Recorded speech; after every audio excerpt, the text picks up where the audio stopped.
আজকের খেলা বাঘে বাঘে লড়াইয়ের খেলা। ইন্ডিয়া বনাম অস্ট্রেলিয়া ওয়ানডে সিরিজের আজকে প্রথম ওয়ানডে ম্যাচ।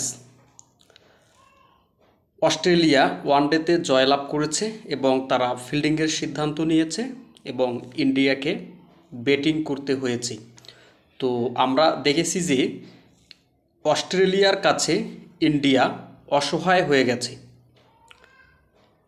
ইন্ডিয়ার ওপেনিং ব্যাটসম্যান শুভমান গিল এবং রোহিত শর্মা অনেক দিন পরে ইন্ডিয়ান দলে অন্তর্ভুক্ত হয়েছেন। রোহিত শর্মা 8 রান করেছেন 14 বলে।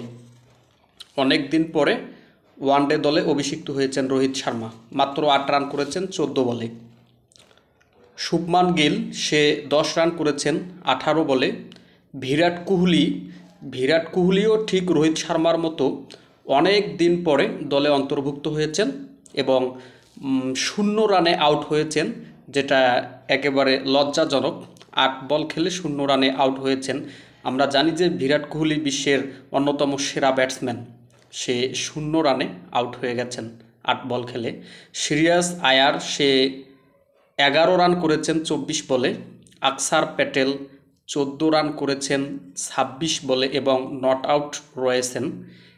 লোকেশ রাহুল 3 রান করেছেন 10 বল খেলে এবং সেও নট আউট রয়েছেন। তো আমরা দেখেছি যে প্রথম ওয়ানডে ম্যাচে ভারতের মাত্র 25 রানে 3 উইকেট নিয়েছে অস্ট্রেলিয়ার বোলার। তো আমরা জানি যে অস্ট্রেলিয়ার যে পেস বোলিং লাইন আপ, এটা বিশ্বের অন্যতম সেরা bowling line up. Pat Cummins অন্যতম সেরা পেস বোলার।